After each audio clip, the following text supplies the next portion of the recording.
Hi, welcome. So you guys are now on Periscope, and really? it's a social media tool that broadcasts all over the world. I'm Janice Temple, and what are your names? I'm Ed Gant, and this is Stuart Henderson. Stuart Henderson, yes. Okay, fantastic. And so tell us the history of the 23rd Regiment? The 23rd Regiment United States Colored Troops. Of the Colored Troops. Yeah, they were organized at Camp Casey November 23rd, 1863. The organization goes all the way to June 30th, 1864. Although they're the first African-American soldiers to fight against the Army of Northern Virginia during the Battle of Spotsylvania Courthouse. And they fight on May 15th, 1864. It's just a skirmish, but it proved to the white soldiers that the black soldiers would fight. And now the black soldiers at that time were in the 4th Division of the 9th Corps under General Ambrose E. Burnside. And once they started to fight there, then they were able to fight for the rest of the war. Okay, fantastic. And Okay. The biggest battle they were in was the Battle of the Crater down at Petersburg. Okay. And so tell us a little bit about your uniforms, your guns. You see that there? Okay. Well, actually, we have two different muskets here. These were the two most commonly used muskets in the Civil War. This one's a Springfield, 1861 Springfield, and this one's an 1853 Enfield rifle musket. If you remember from the movie Glory, when they opened up the boxes and said, 1853 Enfield rifle muskets, that's what this is. Wow. It fired a 58 caliber ball. During the war, there was a new innovation called the mini ball, which is ogive shaped, kind of like most bullets are now. So instead of just a round ball that looked like a marble, now you had one that was conical with riflings in the grooves in the barrel that caused the bullet to spin, Yes. giving you greater accuracy.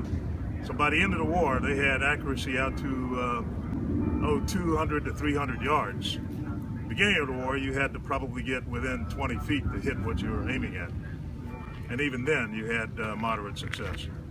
Some soldiers with the smoothbore, they were actually able to fire like effectively 100 yards.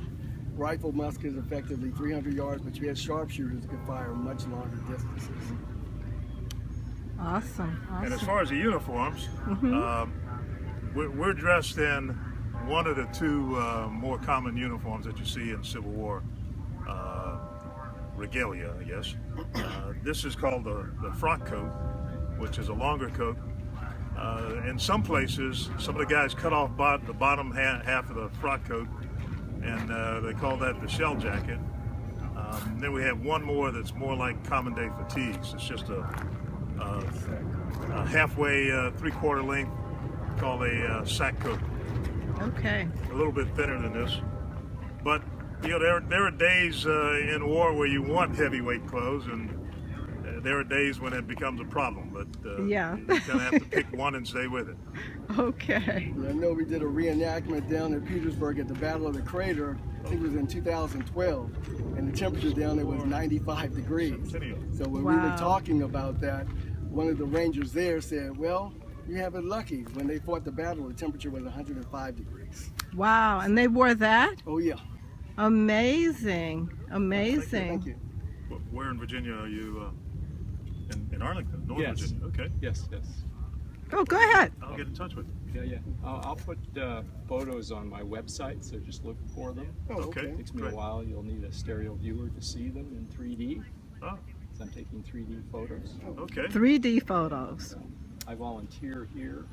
I've been a ranger here in the past summer. Great. Well, thank you. Thanks. Nice to see you guys out today. Thank you. 3D photos. Yes, ma'am. Interesting. That's the way a lot of the photography was done at the beginning of the Civil War. In fact, you see images, Civil War photographs and things, you're often only seeing one side of the two, one of the two images. And this is a modern 3D camera. It's digital, and it yields 2 images per Interesting. snap that I take. Okay. And then I can make the sort of 3D stereo view cards that you see. So that's what I like to do. Yeah, the Fredericksburg Battlefield Visitor Center, we have a display with the 3D stereo pictures. Okay, Fredericksburg. And you said your next event is next weekend, where In again? Ellicott City, Maryland. And tell us the history of the connection again. This is going to surprise you. I was there visiting the B&O Railroad Museum in Ellicott City, and one of the administrators or curators there said, "Hey, did you know that there is a plaque up Main Street dedicated to a USCT soldier from the Civil War?" And I said, "Well, okay, well, let me take a walk." So the Battle of the Crater that Stuart mentioned a little while ago is where one of Howard County's famous sons received the Medal of Honor as a black soldier, Decatur Dorsey. And the plaque is dedicated to him. And on the plaque it says 9 U.S. colored troop units were formed in Baltimore and in that Howard County area and trained up there during the Civil War. But after the war, some returned to Ellicott City and erected a school for colored children. And that school, one-room schoolhouse, still stands. And if you look through the window, you see pictures around the wall of U.S. colored troops. Interesting. Yes, I thought that was very interesting, and I stumbled upon it. Okay, fantastic. So what time are you guys going to be at the B&O Museum? B&O Museum right there in downtown Ellicott City, and I'll be there from when it opens at 10, probably until 3. 10 to 3? Yes. Okay, fantastic. Is there going to be anything at the school? Does the school ever open for tours, or? I think it does. Okay. I don't recall seeing an hours sign on the door. Okay. But it looks like a museum, so it must be open at some point. Yes.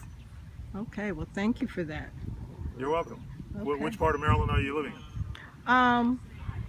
Let me turn this off.